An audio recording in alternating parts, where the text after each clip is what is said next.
conseguiu acompanhar na última semana, que eu entrei lá com a Márcia para bater um papo com vocês e tudo mais, eu sou o professor Felipe, tá?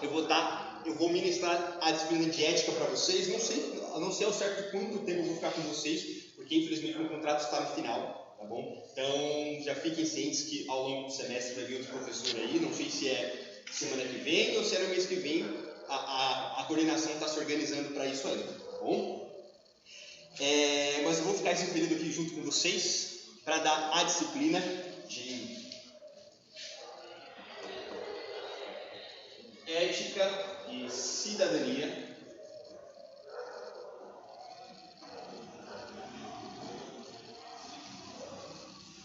organizacional. Para você que está em casa, fique tranquilo que os slides estão lá na aba arquivos da equipe de vocês. É só vocês darem uma olhadinha lá, que tudo que eu escrever aqui, se vocês não conseguirem enxergar, vai estar lá nos slides que eu estou usando como referência para pôr aqui na lousa, tá bom? Vamos lá, então eu vou falar um pouquinho da minha trajetória profissional, da minha trajetória acadêmica, para a gente se conhecer um pouco melhor, tá bom? Boa parte da minha formação foi dentro do Centro Paula Souza, tá, pessoal? Eu fiz o ensino médio na ETEC, eu fiz a minha faculdade pela FATEC, tá bom?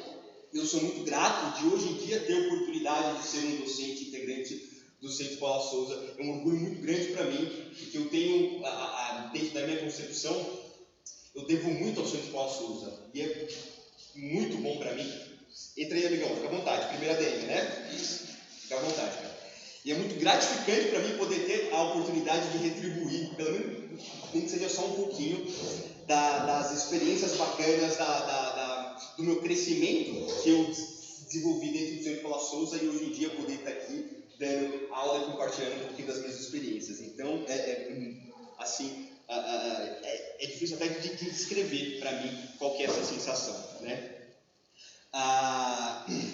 Mas voltando um pouquinho à minha formação e à minha experiência profissional, eu só resolvi fazer faculdade, quando eu tinha lá meus 25 anos mais ou menos, para profissionalizar a minha empresa. Eu já tinha feito curso técnico lá no Senai, eu trabalhava em gráfica antes de começar a trabalhar com transporte, só que eu não estava muito legal lá na gráfica, ganhava pouco, não tinha muito reconhecimento, não tinha para onde crescer. Eu sabia que eu tinha potencial, que eu podia fazer mais, mas eu não tinha oportunidade lá no trabalho. Então eu falei, eu tinha 20 anos nessa época. Eu falei, eu vou ficar patinando aqui para sempre, né? Ou eu vou tentar melhorar as coisas, tentar melhorar a minha realidade. Foi quando a minha mãe falou, lá no transporte você deu certo, vamos trabalhar lá comigo. Ela já trabalhava com van, transporte de passageiros, né? Ela trabalhava na época como agregada numa empresa, então ela tinha um carro e trabalhava para uma empresa. Eu falei, beleza, eu vou sair lá do trampo, vou pegar uma graninha, vou dar entrada numa van então para ver qual é que é, né? E quando eu fiz isso, logo no segundo mês eu já fechei um contrato bacana, já começou a dar muito certo o transporte. Eu falei, peraí, então não sei se eu quero só ser um agregado. Se eu como agregado já ganho razoavelmente bem, imagine eu como um dono de empresa. No segundo mês eu já abri um CNPJ, já fui para cima, já tentei fazer acontecer e deu muito certo logo de cara. Foi um tiro de sorte, porque eu não tinha vivência na área, eu não tinha tanto conhecimento técnico sobre o assunto, mas naquela hora, naquele momento, naquele cenário, o conhecimento que eu tinha de Senai, que a gente estudava um pouco de gestão lá dentro também, era suficiente para mim. Eu consegui fazer a empresa crescer, se consolidar, mas chegou uma hora que eu comecei a patinar. Eu falei, peraí, eu preciso fazer uma faculdade, saber de fato o que é gestão, como que se administra uma empresa, ter um conhecimento sólido sobre contabilidade, sobre gestão de recursos humanos, para eu entender essa bagunça toda que é a administração, né? Foi quando eu passei lá no curso de gestão comercial da FATEC, quando eu tinha 25 anos de idade. A empresa já tinha 25 anos mais ou menos. Foi quando eu entrei lá. Aí dentro da FATEC, é óbvio que depois que eu entrei na FATEC, a organização da minha empresa melhorou muito, ela cresceu muito mais, né? Ela está muito mais sólida hoje do que antes de eu entrar na FATEC. Mas eu saí da FATEC com uma outra paixão, não só de ser empresário, mas também a de tentar ser um comunicador, a de tentar ser um professor. Eu lembro que quando eu estava na faculdade ainda, eu desenvolvi a palestra e pedi para o coordenador, deixa eu dar uma palestra lá para o primeiro semestre, lá para o pessoal, desenvolvi um tema bacana aqui, deixa eu apresentar lá para ele. Ele falou, não, beleza, vai lá tal dia que eu abro o espaço da aula e você conversa lá com o pessoal do primeiro, né? Isso estava no terceiro, quarto semestre, né? Pela FATEC eu também tive a oportunidade de publicar artigo científico, um artigo científico específico foi para a área de finanças, que também me abriu os olhos para um mundo que eu não tinha conhecimento antes da FATEC, que é a área de investimentos e tudo mais. É muito interessante, estudo até hoje sobre o assunto, é super legal. Pretendo fazer uma pós-graduação em breve sobre esse assunto, né? E depois que eu saí lá da FATEC, eu pensei, pô, beleza, eu tenho a minha empresa aqui, vou trabalhar para ela acontecer, mas eu também quero dar aula, que eu acho muito da hora, sabe? Eu acho muito legal você poder ter um espaço para você dialogar com as pessoas, construir junto com elas um futuro melhor, tá ligado? Porque foi isso que eu tive a oportunidade quando eu fiz a FATEC, quando eu fiz curso técnico no Senai, quando eu fiz a ETEC, que é o curso do meu ensino médio, né? Foi por isso que eu entrei na área da educação. Então, cerca de 2 anos atrás, mais ou menos, eu fiz o concurso, passei, foi quando eu comecei a dar aula, e hoje em dia eu acho que eu sou um profissional realizado, assim, sabe? Eu tenho uma empresa, sou rico, muito longe de ser rico. Infelizmente, né? A gente está trabalhando para isso. Quem sabe um dia, né? Mas eu estou muito contente pelo fato de ter uma empresa pequena, uma empresa que está engatinhando ainda frente às outras gigantes do transporte, sem dúvida. Mas eu sou um cara realizado. Eu tenho a minha empresa, eu consigo ter uma vida confortável, muito mais confortável do que antes de abrir a empresa, porque eu também porque eu não sei a história de vocês, né? Mas eu venho da periferia, eu venho da quebrada, eu já morei no Cocai, já morei no Bela Vista, já morei no Monte Carmelo, já morei no Paraíso, já morei por tudo quanto é canto de Guarulhos, porque naquela época a minha família não tinha condição de comprar uma casa, a gente alugava e cada vez que o aluguel subia, a gente ia um pouco mais longe do centro de Guarulhos porque era um pouco mais barato. Né? Quem paga aluguel sabe que é um movimento normal, quanto mais... Licença, boa noite, gente. Boa noite. Então a gente sabe que quanto mais perto do centro, mais caro é, então o aluguel ia subindo e a gente ia afastando do centro, né? Mas essa transição social só aconteceu por conta do estudo e boa parte disso por conta do Centro Paulo Souza. É por isso que eu sou muito grato de estar aqui e poder bater esse papo com vocês para a gente construir um futuro melhor juntos, não só para vocês, mas também para mim, porque eu estou aprendendo aqui o tempo todo com vocês. Principalmente nessas disciplinas mais filosóficas, que tem bastante debate, assim, eu sempre aprendo muito durante as aulas. Isso é muito gratificante, agrega muito para a minha formação, né? Além disso, eu concluí recentemente uma pós-graduação pela USP. Eu fiz um MBA em gestão escolar. Por conta desse MBA, eu consegui uma bolsa de estudos para fazer... Eu estou achando que o pessoal não está recebendo... Deixa eu dar uma olhadinha. Será que só está funcionando o microfone agora? Tomara que não, né? Posteriormente, por conta dessa pós-graduação, consegui uma bolsa de estudos para estudar lá na Califórnia. Eu estou só esperando essa bagunça toda do coronavírus passar e tudo mais. Provavelmente eu vou em setembro do ano que vem para passar um mêsinho lá fazendo um curso de finanças, né? Bem, já falei um pouquinho da minha experiência profissional, né? Continuo com a empresa de transporte até hoje. A empresa já tem 11 anos de idade, né? Eu estou com 31, vai fazer 12 já a empresa. E já falei um pouquinho também da minha experiência acadêmica, né? Da minha formação, da faculdade, da pós-graduação, dos cursos técnicos e tudo mais.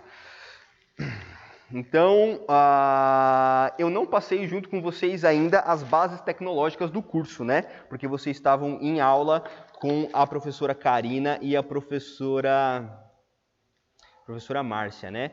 Deixa eu abrir aqui para a gente bater um papo sobre as bases tecnológicas dessa disciplina específica.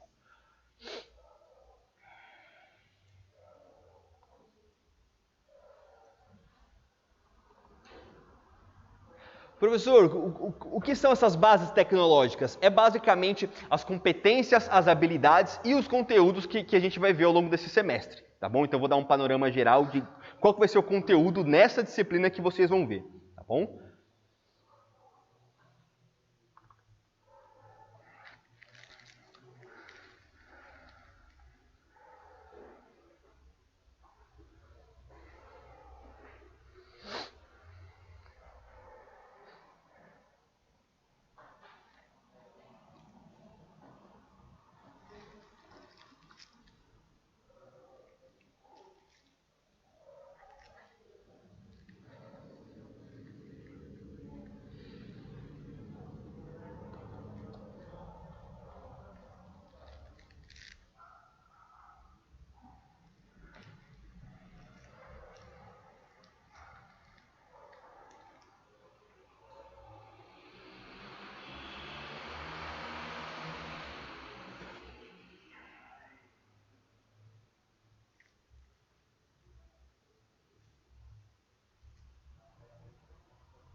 Pessoal, vocês têm acesso a esse documento que eu estou dando uma olhadinha aqui, servindo como base, vocês têm acesso a esse documento no NSA de vocês, tá bom?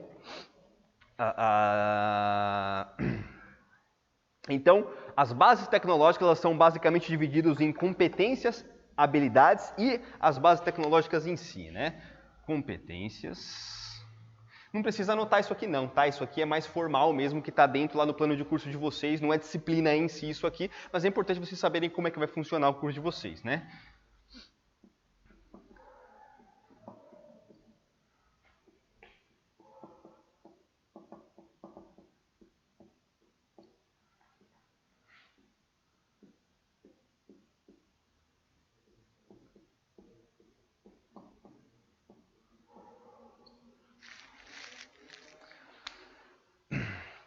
As competências é o que vocês precisam desenvolver, o que vocês precisam saber fazer no fim desse semestre. Então, vou passar uma listinha aqui para vocês verem mais ou menos quais são as competências, é o que vocês precisam saber fazer assim que terminar esse semestre, certo? As habilidades é a aplicação dessas competências, como é que vocês, partindo do princípio que sabem desenvolver essas competências, vocês realmente aplicam isso no cotidiano de vocês.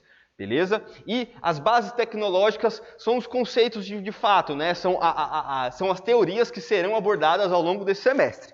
Tá? Reforçando que eu não gosto de ficar só na teoria, não. Eu não gosto de ficar só nesse discurso filosófico sobre ética e tudo mais. Eu acho importante a gente ter aplicação prática de todos esses conceitos, saber aonde vai usar, como que vai utilizar, quais são as ferramentas, como que a gente interage no nosso cotidiano, principalmente no cotidiano corporativo, com esses conceitos aqui. Tá certo? Vamos lá, competências, são 4 competências, tá? Interpretar ações comportamentais orientadas para a realização do bem comum, tá bom? Então, competência 1, comportamento orientado para a realização do bem comum.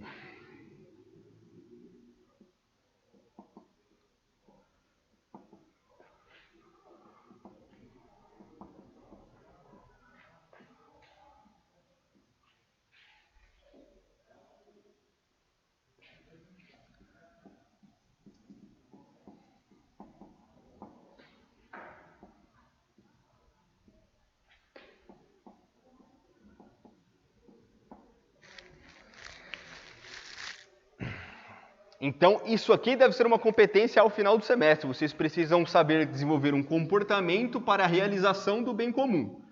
Tá? Vocês precisam ter, no mínimo, esse bom senso dentro das interações sociais, seja no ambiente corporativo, seja fora dele, porque o que vocês vão aprender aqui no curso não se aplica só no ambiente corporativo, vocês não vão vestir a carteirinha do Ari Gomes só na hora que vocês entrarem na sala de aula ou que vocês entrarem dentro de uma empresa, né? Vocês podem ter certeza que se vocês tiverem mente aberta para absorver não só a minha disciplina, tem muitos outros professores aqui que eu admiro pra caramba e que eu tenho certeza que eles vão poder agregar muito para a vida de vocês, tá bom? Dentro dessas competências, eu tenho 3 habilidades.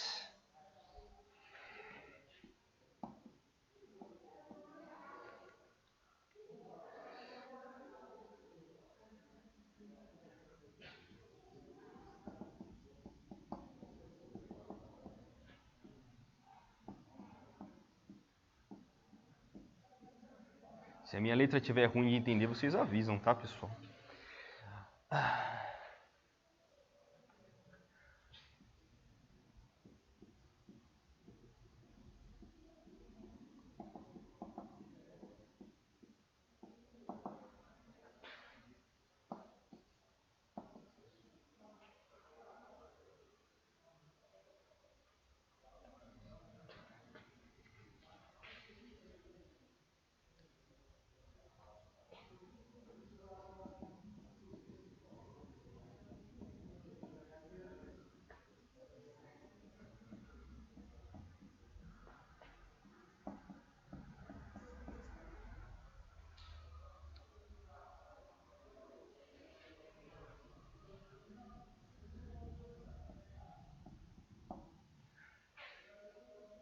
Não vou me prolongar escrevendo muito não, porque vocês têm acesso a isso lá no NSA, né?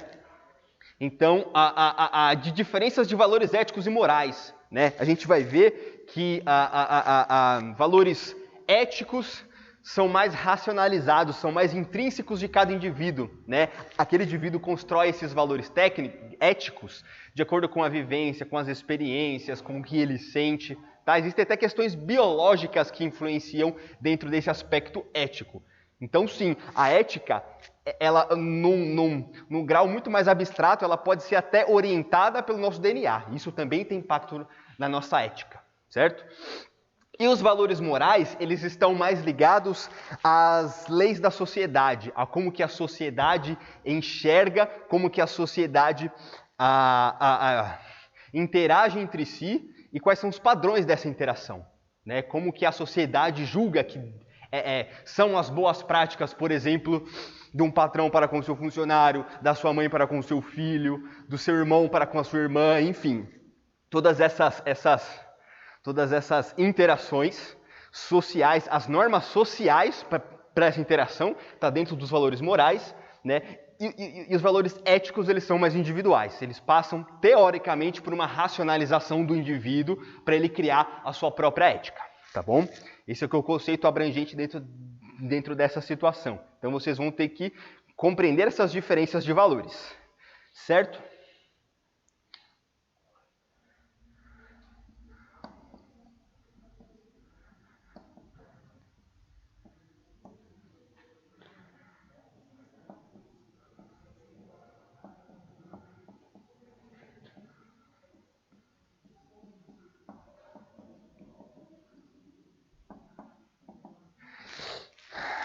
E aqui, dentro dessa primeira competência, vocês vão ter que adequar esses valores às práticas trabalhistas, tá? Porque cada empresa tem a sua missão, visão, valores, né? Cada empresa tem o seu código moral, porque ali também é uma organização, certo? Muitas empresas também compõem seus próprios códigos éticos. Então, essa empresa ela vai funcionar aqui dessa forma. Tá? É uma questão mais individualizada, mais racionalizada, tá bom? Não é tão abstrato quanto esse valor moral, tá? Então, quando um funcionário entra numa empresa, é óbvio que ele tem a própria ética, a própria moral, ele vai interagir da forma com que ele acha melhor, certo? Mas se essa ética e essa moral dele não estiver de acordo com a ética e a moral da empresa, ele não vai durar muito tempo, não. Certo? Da mesma forma com que a gente precisa aprender a se relacionar socialmente em diversos ambientes diferentes, certo? Quando a gente está na sala da nossa casa sozinho, ou, sei lá, com um parente, alguma coisa assim, a gente tem um certo comportamento. Quando a gente tem uma visita dentro de uma outra casa, de um outro ambiente, a gente tem um outro comportamento, né? E o nível de intimidade também influencia dentro dessa relação. Se a gente é muito próximo ao dono da casa, a gente tem uma interação específica. Se a gente não é próximo dessa pessoa, a gente vai cheio de dedos lá, né? Fica todo envergonhado para tomar um café na casa dela, tudo mais, né? Assim também é no ambiente de trabalho. No ambiente de trabalho, obviamente que quando a gente está começando novo lá dentro... Oi, professora. Tudo bem? Alguma pergunta? Tá tudo ok? Seja bem-vindo. Essa professora Márcia, não sei se ela tinha conversado já com vocês, mas ela entrou ao vivo com vocês na segunda-feira passada, certo?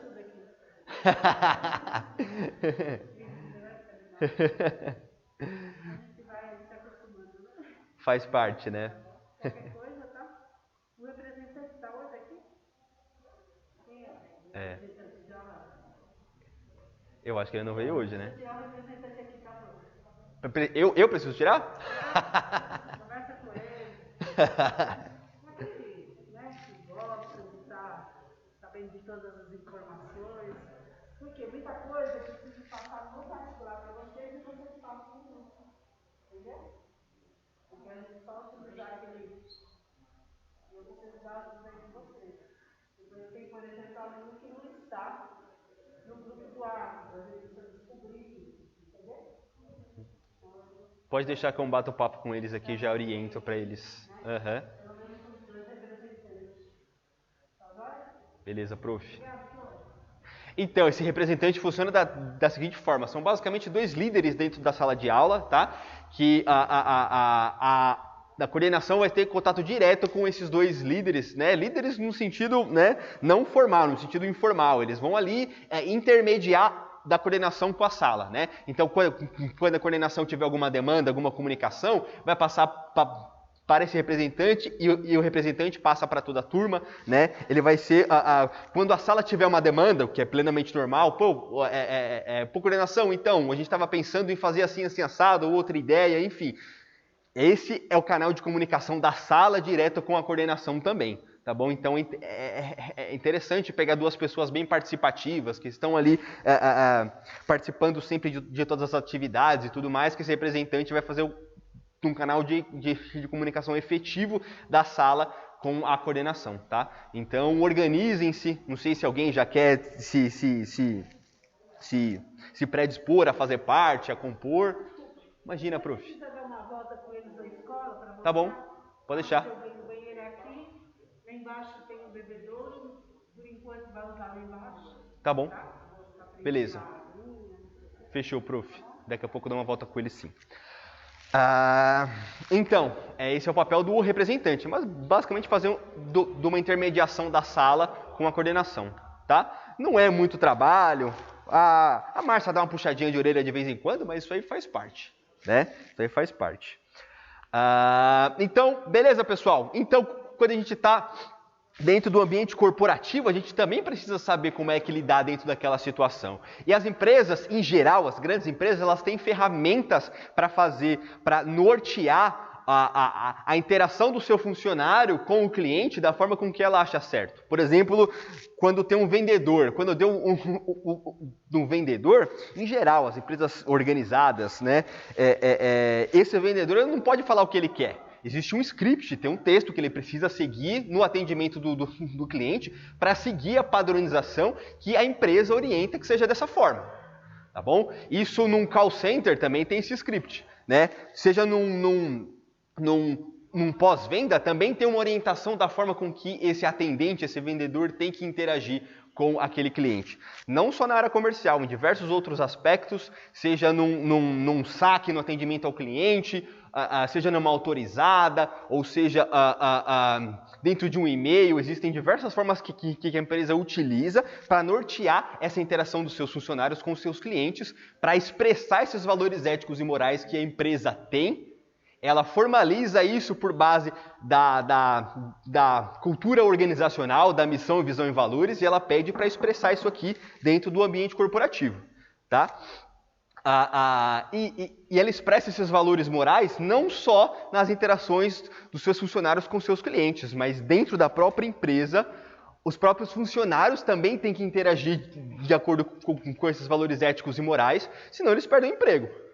Se um cara está lá dentro e interage de uma forma que não está correspondente com os valores éticos e morais com um colega de trabalho, essa pessoa também vai rodar. De uma situação, nos meus slides tem alguns exemplos, eu vou instigar vocês dentro dessa situação. Você espera as próximas aulas? Talvez eu faça nessa, talvez na próxima aula, para a gente bater um papo um pouquinho melhor sobre quais são essas situações, quais são essas interações. Mas eu já posso adiantar alguma questão aqui para você. Hoje em dia existe um debate gigantesco dentro das empresas sobre o assédio. Como que esse assédio é feito, né? Antigamente era uma coisa muito descarada, antigamente o assédio sexual, infelizmente, era uma realidade dentro do cotidiano das empresas, né? Esses paradigmas sociais, esses paradigmas morais, porque são daquele grupo, né? Não é um único indivíduo, são daquele grupo que normalizavam esse tipo de interação invasiva anteriormente, isso está começando a mudar dentro do cenário. Né? Existem diversas sentenças de juízes trabalhistas que condenaram não só o indivíduo que praticou assédio sexual, mas também a empresa que foi permissiva à execução daquele assédio sexual. Isso está mudando, mas ainda é um baita desafio, porque a gente sabe que tem muito, não posso falar palavrão aqui, dentro do mercado de trabalho ainda, e a gente sabe que tem muito cara que se aproveita, em geral é cara, né? 95% são os homens que se aproveitam dessa relação de poder para com seus subordinados para tentar arrancar alguma interação maliciosa, alguma coisa nesse sentido, né? Mas esses paradigmas vêm mudando, tá? Então esse é um exemplo. Antigamente as empresas eram extremamente permissivas frente ao assédio, qualquer tipo de assédio que seja, e hoje em dia o laço está apertando, as empresas estão com programas de educação para minimizar e, se possível, erradicar esse tipo de interação dentro das empresas. E também tem um exemplo do caso assim, você tem um emprego, você trabalha bem, só que aí um gerente não vai na sua cara. Aí você fica ali te ferrando até você tirar uma Assédio moral, sim. E tipo, como que a pessoa pode recorrer a isso? Só se for testemunha no caso, para poder estar fazendo? Olha, aí você está entrando dentro de uma área mais da legislação, de como que vai comprovar esse tipo de interação. Não tem essa resposta de bate-pronto assim para você, mas eu posso pesquisar sobre o assunto. Na empresa em si, nessa situação. Se eu chegar lá na empresa e falar assim, nossa, eu trabalho bem, mas não Sim. faço nada, e o cara, tipo, só me mandou embora. Então. E deu uma justificativa. Sim. A tendência é você conversar com o RH, porque teoricamente os funcionários dos recursos humanos e do departamento pessoal estão mais preparados para lidar com essa situação. E eles estão por dentro da legislação, por dentro da jurisprudência que vem multando as empresas que não tratam de forma séria esse tipo de assédio. Então, em teoria, o RH, que é o setor de recursos humanos, eles têm ferramentas para saber lidar com essa situação. Eu tenho certeza que se for uma empresa... Como é que eu posso expressar da melhor forma possível? Numa empresa séria, e você mostrar as provas lá para o RH, eles com certeza vão encontrar uma solução de não mandar você embora e talvez mandar o outro cara embora. Isso dentro da minha experiência, tá? Podem existir outras experiências diferentes da minha. Isso é dentro da vivência que eu tenho do mercado corporativo. Tá? Agora, infelizmente, a gente sabe que boa parte das empresas, elas não seguem, digamos que uma administração mais científica, não tem essa preocupação em passar uma boa imagem para o seu público e ser empresas sérias, entendeu? Então, a legislação orienta de que isso seja coibido, seja tratado, e dentro dessa situação se caracteriza como assédio moral se o cara comprovar ou mandou-se a moça comprovar o assédio moral, eu sempre fiz tudo certinho, nunca tive nenhum outro tipo de reclamação, ele pegou no meu pé, estou demonstrando aqui que todo o meu trabalho sempre foi bem feito e ele me mandou embora sem motivo nenhum. Assédio moral, e o RH vai tomar as atitudes referente a isso, se for uma empresa séria e grande. Só que, infelizmente, aqui no Brasil, tem a multinacional norte-americana que se abrasileirou aqui no Brasil e que os processos lá dentro é tudo cagado. Sabe? Eu tenho experiência de trabalhar para empresas multinacionais que... vou contar um detalhe, um caos aqui para vocês. Eu estava numa operação...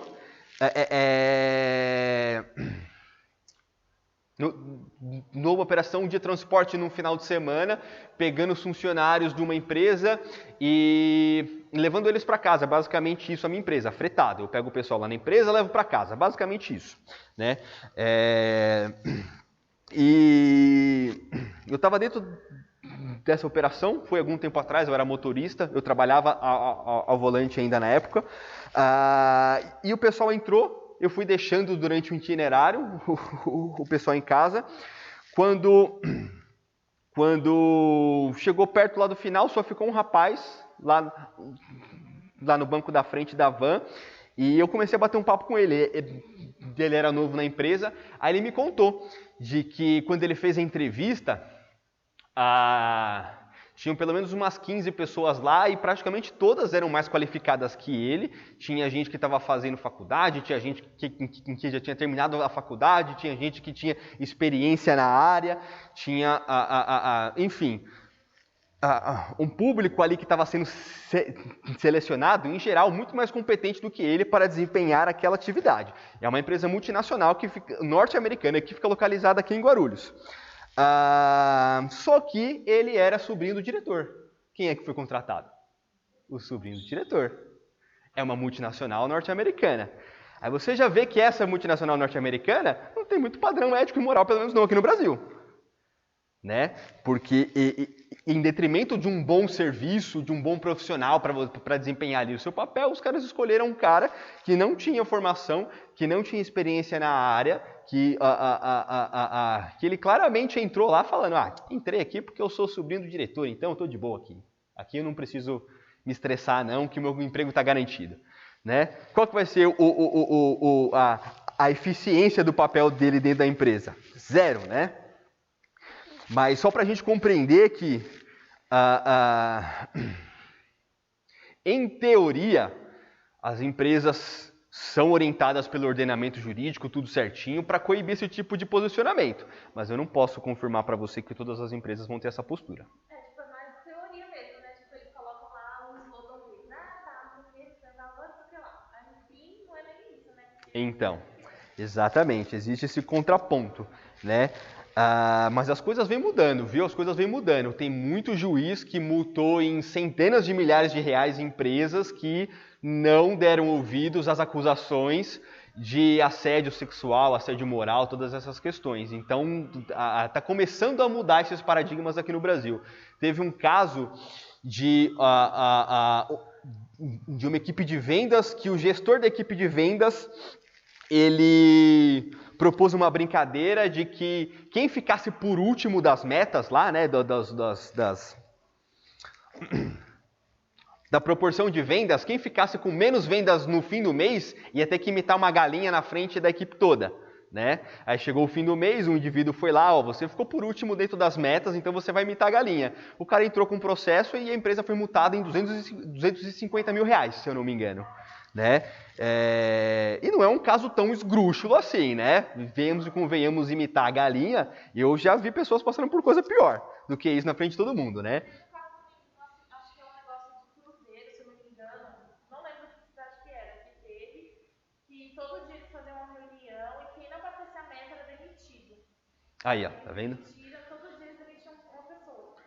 Aí não, era tipo assim, vamos supor que todo mundo tá aqui, aí tipo, tem uma pessoa, aí as pessoas têm que escolher quem vai ser demitido. E se você Que não doideira escolher, isso, cara. você também é demitido. Eu falei, Sim. gente, que absurdo. Aí gravaram. Sim. Teve mó coisa esse negócio aí, eu assisti. Sim, sim. Ano passado. Então. É por isso que eu tomo muito cuidado para dar esse tipo de aula aqui, porque uma coisa é o que é o certo, outra coisa é o que as empresas que não são sérias acabam aplicando dentro das quatro paredes, né? Eu tenho certeza que quem tem experiência profissional aqui dentro sabe que, infelizmente, tem muita empresa que está pouco se lixando para o bem-estar do seu funcionário, tem muita empresa que está pouco se lixando para construir um ambiente saudável, e é uma das coisas que a gente vai estudar dentro dessa disciplina, né? Beleza, pessoal? Deixa eu acelerar aqui essas bases tecnológicas, então. Conteúdo mesmo, provavelmente a gente vai entrar na próxima aula, tá bom? É normal essa primeira aula só ser uma apresentação mesmo, tá?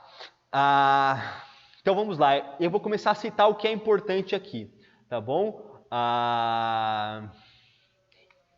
Essa questão ética e moral também vai ser aplicada dentro das relações trabalhistas e de consumo.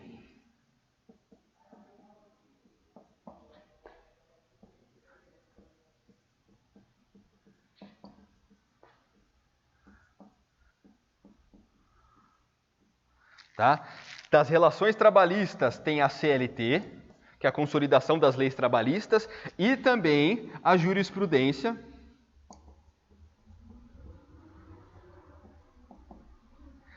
O que é jurisprudência, professor? Nunca vi essa palavra na minha vida.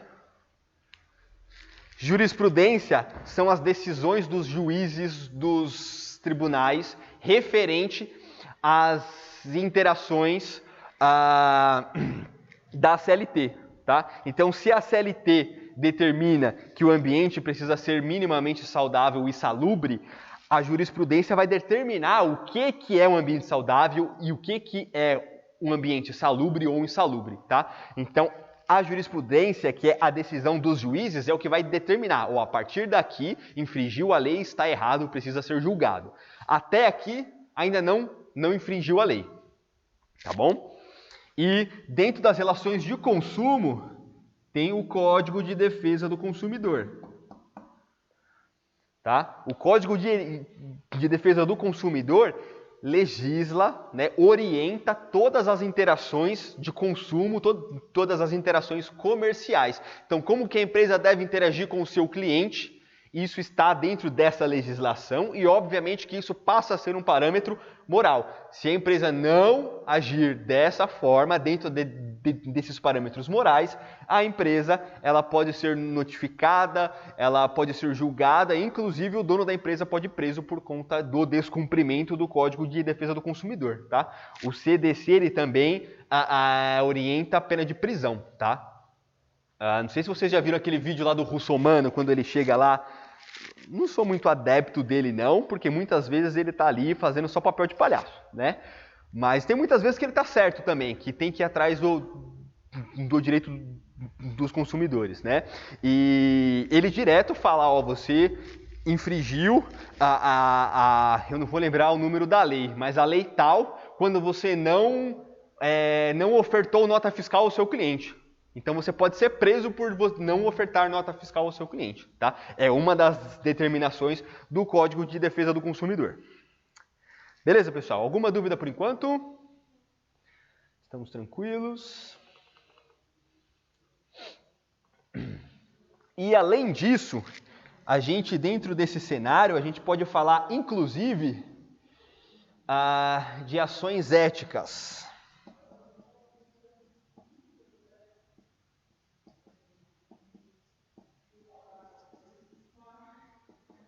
No aspecto constitucional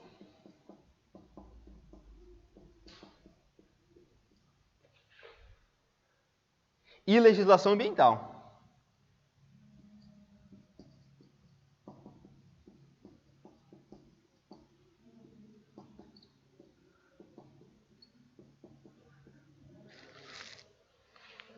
Tá? Então, essa cidadania organizacional também se aplica por conta de direitos constitucionais e da legislação ambiental. Também está permeada por essa legislação, por essas leis. Tá bom?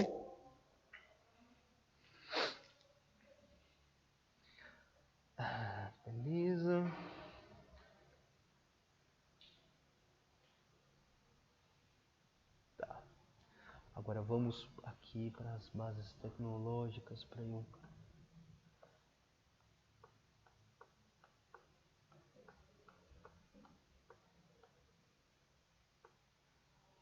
Então, dentro de todo esse cenário, a gente vai ver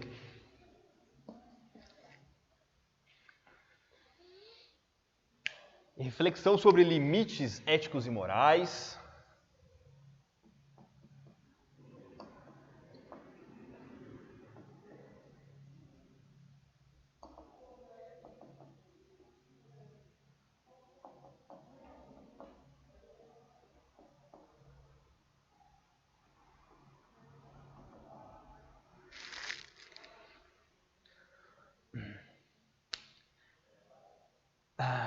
dentro dessa aplicação da cidadania, da ética e da moral, a gente vai falar um pouquinho também sobre acessibilidade,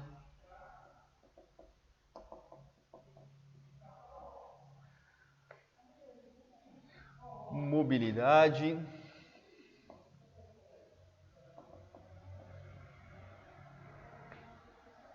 inclusão social e econômica,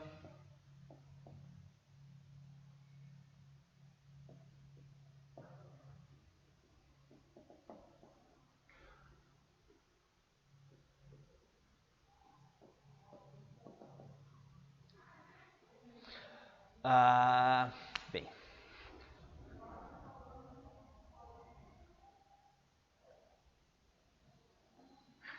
a gente vai ver também como que o regulamento, a regulação, na verdade é o termo certo, né? Regulação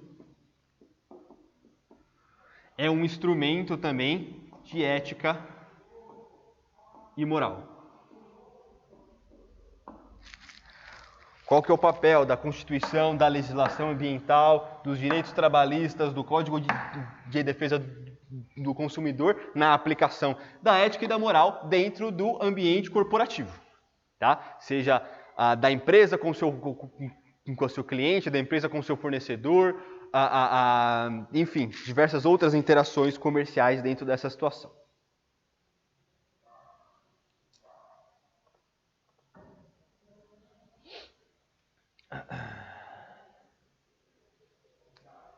Bem, de restante aqui, eu acho que eu já abordei tudo.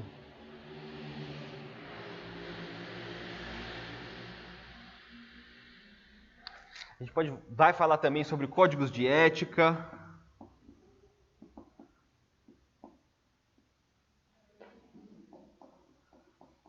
Existem muitas profissões que têm um código de ética específico que deve ser seguido. Então, são códigos intrínsecos àquela aplicação, àquela profissão em específica, né? Então, norteia quais são essas relações, certo?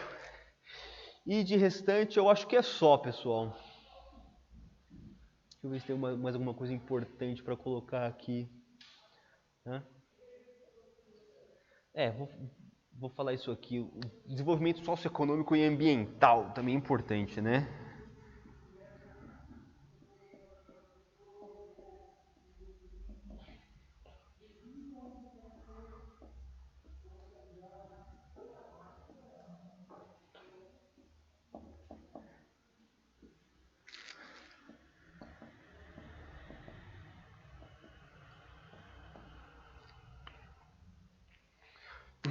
Porque como que a ética e a cidadania organizacional é tão importante para o desenvolvimento socioeconômico e ambiental.